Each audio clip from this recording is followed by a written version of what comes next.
Okay, well, it looks like it is time, so I'm just going to go ahead and jump right in. Um, well, I guess I'll wait for music to, yeah, there we go. Um, but this is me. Welcome back.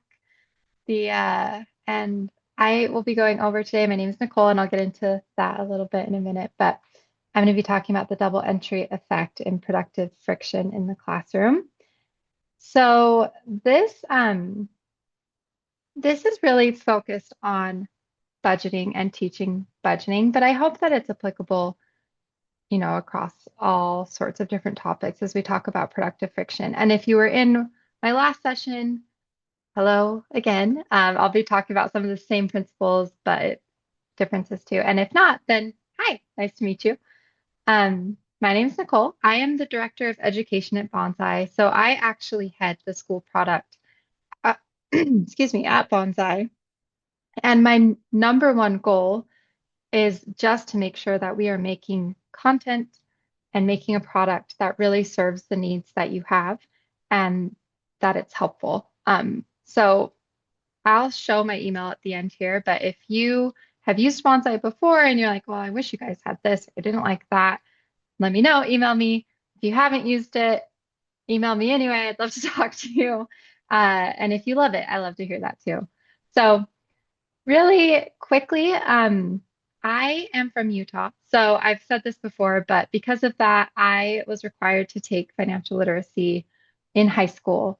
Utah passed the financial literacy mandate in 2004. So it was quite a bit before other states, which is great because we have a lot of research here of what happens when a state passes, how is it rolled out, how is it mandated, all this stuff.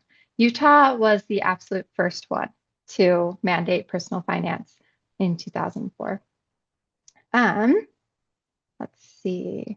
Is Bonsai connected to the Intuit for Education portal?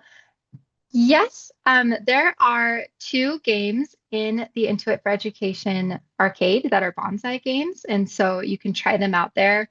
And then, of course, everything I talk about today is free, and you can mix and match with the Intuit for Education resources as well, and all sorts of stuff.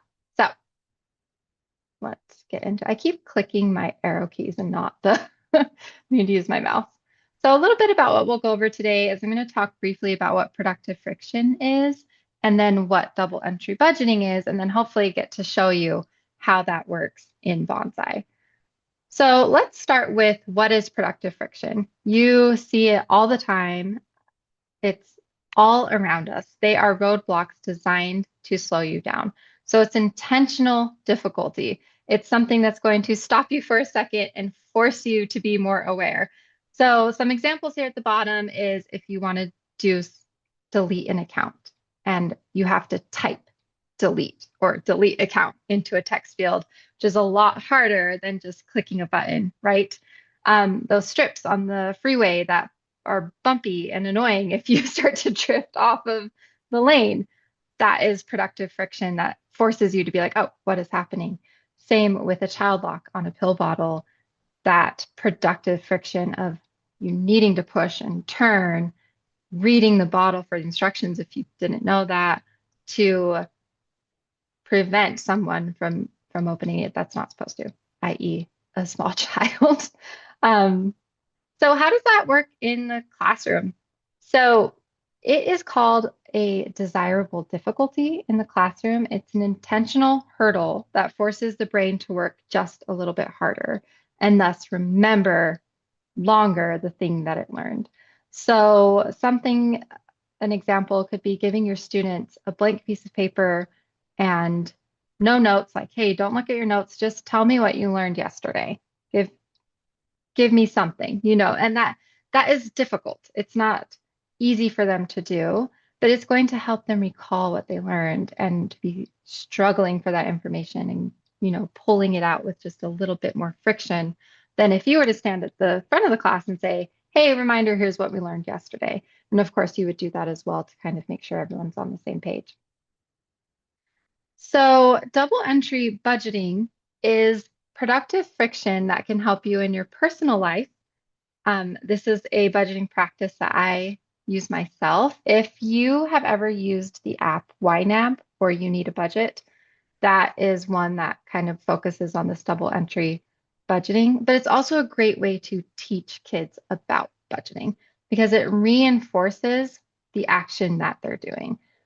So let's get into it a little bit. Um, Before we start though, I'm sure many of you, I was going to ask, like, raise your hands, but actually I can't see you and whatever. But the the PFIN index is one of the most critical surveys that we have in the personal finance industry, honestly, worldwide, but especially in the US. So this is a survey that is conducted annually, and it is the like shining light of how personal finance or how literate folks are in personal finance in America right now. So it's done every year. It's 28 questions, and the score is just basic, like out of 100 percentage. And the closer you are to 100, the more financially literate you are. So I have a question and wanted to make sure I didn't accidentally go ahead. So since 2017, how much has the average American financial literacy improved? So 2017, it's been a while, right? Um, Go ahead and just throw some answers in the chat. Has it improved a lot, somewhat, a little, or not really at all? Okay, I'm seeing a lot of somewhat, few not at alls, definitely a little. And then, okay, next question. 39 states now require personal finance coursework. How did Gen Z score in 2026? And if you were in my last session and you saw my stat about 27 states, I'm not crazy. When I say 39 states, that means any kind of personal finance coursework. So if it's embedded in social studies, embedded in economics, embedded in math, or if it's a standalone personal finance. Um, okay, seeing a lot of variety. Let's find out.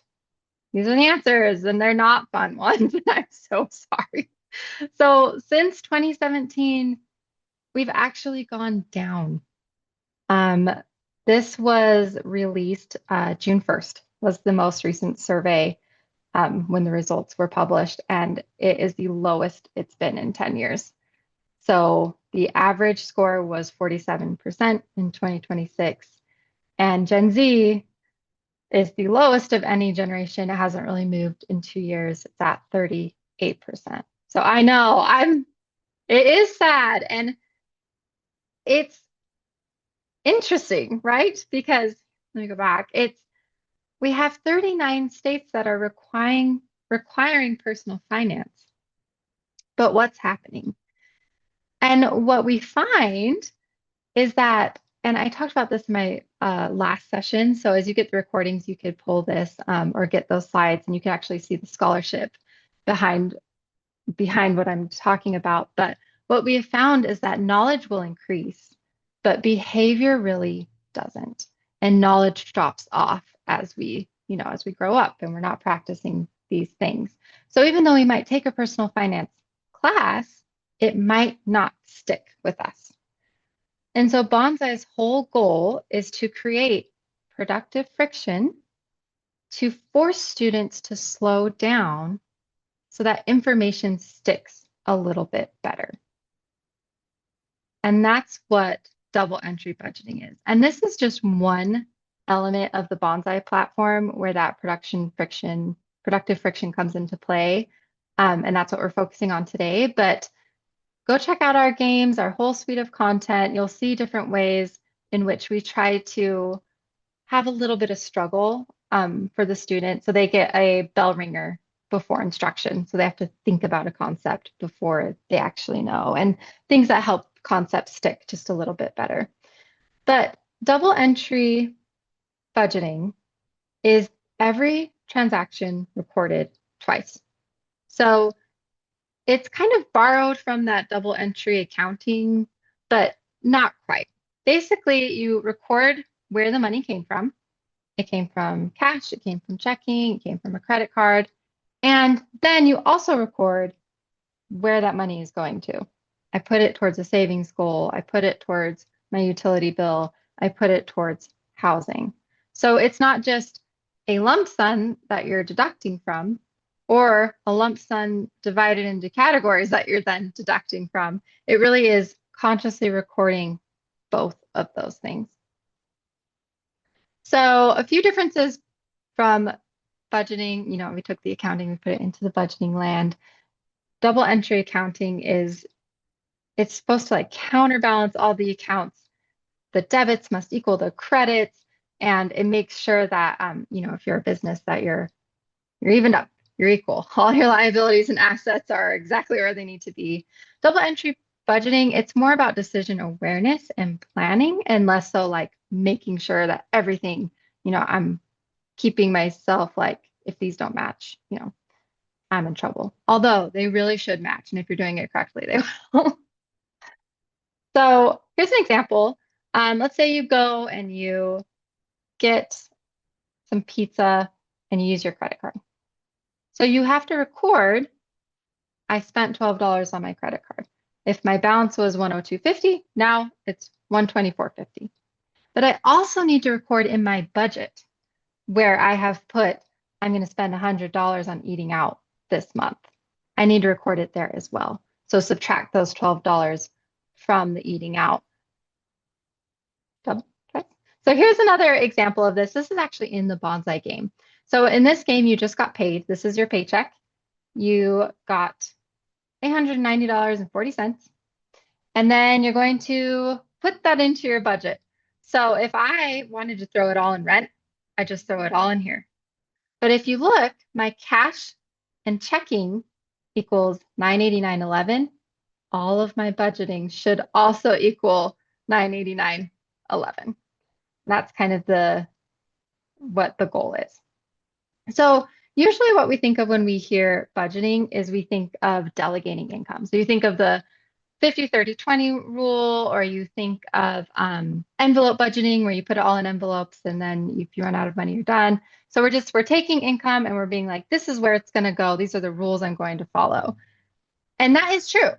But with double entry budgeting, what we hope to do is also just show that real life happens. You are going to have to sometimes go over on one account to make up the difference in another place. Maybe you went over on your food account for the month, but you know what? You can just take from your other, or whatever budget category you have, as long as that first entry is also being recorded. So there's some budgeting strategies: envelope budgeting, zero-based budgeting, double entry budgeting. They're actually all tied together. You can use double entry budgeting and envelope budgeting. You can use double entry budgeting and zero-based budgeting. Every dollar has a job. You're dictating what that job is, but the biggest difference is just tracking both things so that you make sure you're always in the green. So Banzai's whole motto, and what I'm so excited to talk about most, is that we believe in learning by doing, that the best way to master any budgeting method is to practice it. But what if you are teaching a 10-year-old who gets $10 in allowance a month or none? Or like in the case of me growing up, a 15-year-old who doesn't ever see money ever, like how are you going to teach me? How am I going to practice budgeting? If I get money, it's out. I'm done. Like I never get it, so I'm spending it as soon as I have it. Um, and that's what we try to do at Bonsai, is to give them an opportunity to practice. So I believe I have a video on this side. So if hopefully it will work. I don't know how to make it work. You can do it. Believe in you.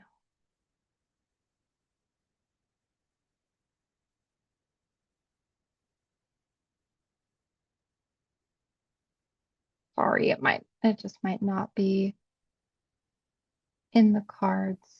Nikole, you want me to mess with it real quick? Yeah, I would love that. Thank you. Of course. Let me make sure my Oh, sound that's is it. being shared. One sec. Thank you so much. I appreciate that. Yeah. They call me lots of things. Loan shark, intimidator. I reject those terms. I prefer entrepreneur. Or Michael. You see, I'm using my newfound financial literacy to turn a profit. Thanks to Banzai, a free online program my school uses to teach us kids about interest rates, establishing credit, budgeting, saving for the future, and more. And I use that knowledge to my benefit. It's a simple gig, really. Kids want snacks. Snacks cost money. No money, they come to me. I charge a tidy 90% interest rate, compounding weekly. Hey, Mike. Can I borrow $1.50? You know, Danny, your tab's getting a little high. I'm worried about your debt-to-income ratio. I choose to deny your request. It's for your own good. Banzai is smart for me and my clients. It uses scenarios that make you pick and choose based on trial and error. To learn that there are real consequences for all your financial decisions. It uses simulations to put finances into terms anyone can understand. Hey, give me your lunch money. Clyde, I mean, like, if you want to. Because by next week, you'll have accumulated $8.77 in interest, which leaves us for your necessities, like going out on weekends. Yeah, thanks, Bones. Banzai lets us make mistakes while the stakes are low. It's experience-based learning, because you learn by doing, not by filling out worksheets and tests or watching videos. Trick is to balance your checkbook every month, but if you don't have your receipts. My teachers love Banzai because it's free, sponsored by local banks and credit unions, and because they finally have an answer to the age-old question. Will I ever use this in real life? We're already using it in real life. It's increased my yearly earnings from 2 to 3 figures, literally dozens of dollars in interest alone each month. And I'm just a sophomore. Our local sponsor loves Banzai because it means more financially prepared people in the community. So everyone's happy. Students, parents, and teachers. That's right. Hi, Vice Principal Wendell. Hey, Michael. Our great Banzai students have informed the administration about your business, and I'm supposed to relay that you're engaging in predatory lending practices, which should be suspended immediately, or else you will be. I thought that was coming. Also, you two, you're supposed to be in class right now. Banzai, get your class signed up in minutes for free.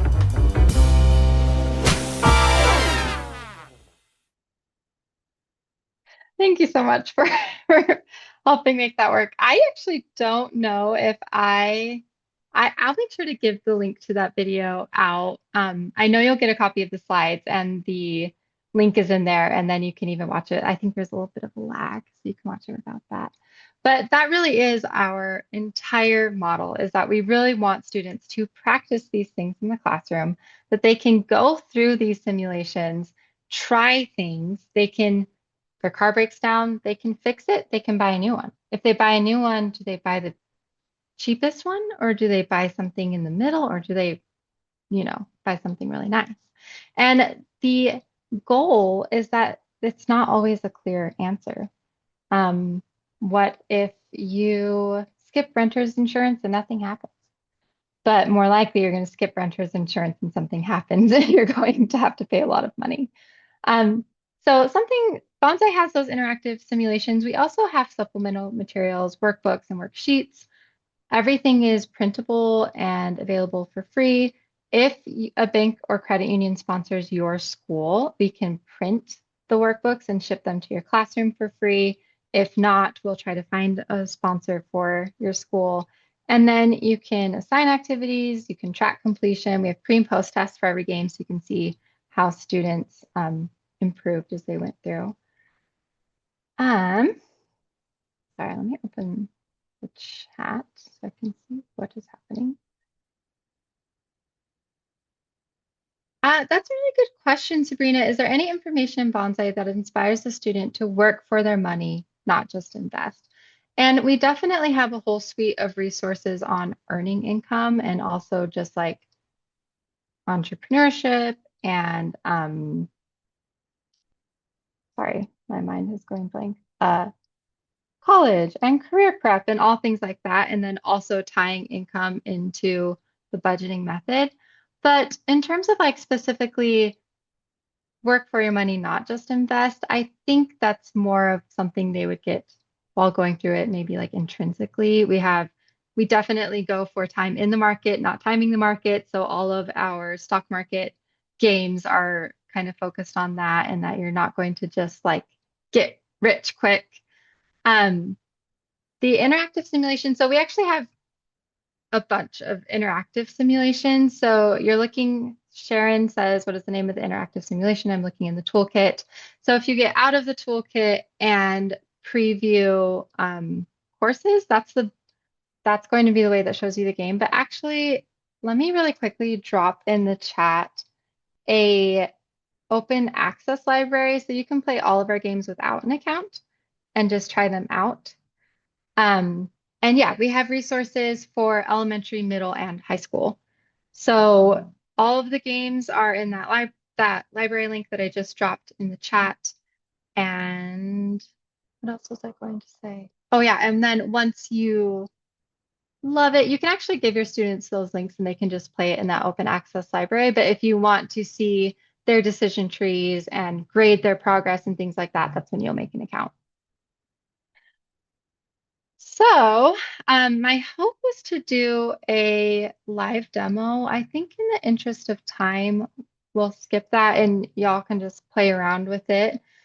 But I have some screenshots and some things that we can look at and I can take you through them. So, as of this fall, and this is new, so if you've used Banzai before, I don't think you would have seen this yet, but as of this fall, we are dropping a full semester and half semester course for high, a half semester course for middle, and then several blocks for elementary and middle that have lesson plans for every day. So we'll have like 90 45-minute lesson plans for high, 45-minute lesson plans for middle.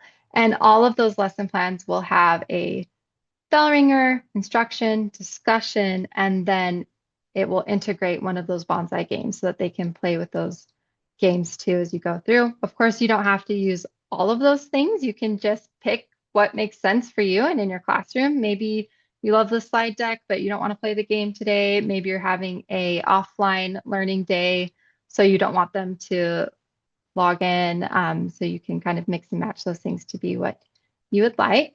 So those are coming. Some of them are live now or should be live now, but by the end of July, those will be up and you'll be able to look at all those lesson plans. You'll also be able to download the slide decks to Google Drive and edit them however you want. So you're not married to the Banzai slide deck.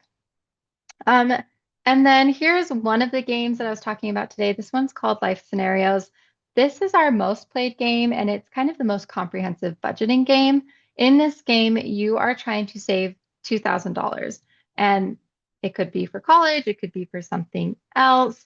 The goal is that you have a job, you're going to be making money, and then you're doing that double entry budgeting to budget that money, and then stuff happens. So your car breaks down, or you get kicked out of your apartment, or your dad finds a baseball card and you sell it for a lot of money.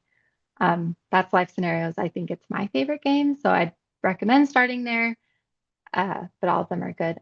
I see in the chat, where are those lesson plans located?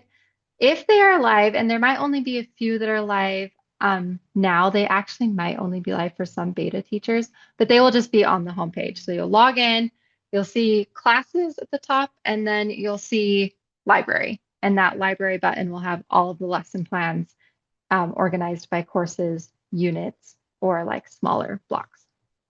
So they're coming, I promise. Promise. Oh, my light just turned off.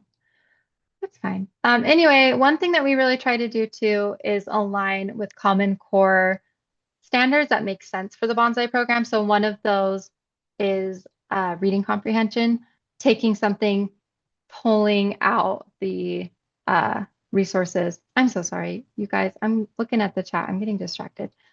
Yes, the library is not live yet. I should have made that more clear. So we're actively working on it. It's going live at the end of July. I want everyone to be excited about it and to use it. But yeah, it might not be live yet. However, if you make an account and you would like to access what we have now, I can add you to the beta. So at the very end, I will show my email. Email me, and then I can add your email to the beta test, and you should be able to get those right away. So as I was saying, though, like something we really want students to figure out is how to read information like a bank statement, a pay stub, a receipt, and to pull out the information that is most relevant to them or that they really need to know. So a lot of our scenarios will have an image that they expand and try to suss out or, identify the things that are important to them. Going back to the chat, I have 4 minutes. Actually, I'm gonna go through these really quick. So this is that making a transaction. We opened that, we saw what our budget was, we saw how much we got paid. We're about to put it into this first top part, which is our accounts. That's the first part of the double entry, and then we're going to split it up into our budgets. You can also, like I said, you have decision trees, so you can see the decisions that your students make. You can also you can look at the pre-test and post-test, so you can see after the game if their understanding improved, and you can see your class as a whole or individually. So those are some of the things that you're able to do if you make an account. But like I said, with that library link I gave you, you can play the games without having to do that. So just jumping into the chat again, I want to make sure. So Amy, I can reach out to you after. I think I would say that so Amy is kind of asking something she wants something that's random for each student, but is more like a game, and they have daily tasks to learn budgeting and things. And I would say that we don't have anything that would track like a daily task, but we definitely have some resources that you could download that might help create that. And I think it's a great idea and something that I would love to consider building. So I might take that one and noodle on it a little bit. So really quick, I'm like out of time, but we really care about being ADA compliant. It's really important to us. We have 20 languages, so all of our online stuff is available in those 20 languages. We know that your students can't be on screens all the time, so we do offer offline materials as well. Privacy, we take very seriously. If your district is like, hey, you can't use Banzai, we don't have a DPA with them, let me know. I will make sure that we get one to them. We also have a site where they can download our DPA themselves. We are standards aligned, and we have a lot of stuff. So I think, okay, yep. Other stuff that's coming, by the way, we just announced a partnership with FICO. It's an exclusive partnership, so we're really excited. And they are going to help us create a new game using the FICO logic so that we can see a very realistic credit simulation using their actual FICO algorithm. So that is coming soon. We also, like I said, that full semester course is coming soon. We recorded a bunch of videos. I'm very excited about that. Right now, we integrate with ClassLink and Clever and Google Classroom. We're going to have other integrations coming. And then we have a Banzai Reality Fair that is so fun. So that is all the time I have, I'm pretty sure, unless I'm misremembering how much time I have. But I think that's about it.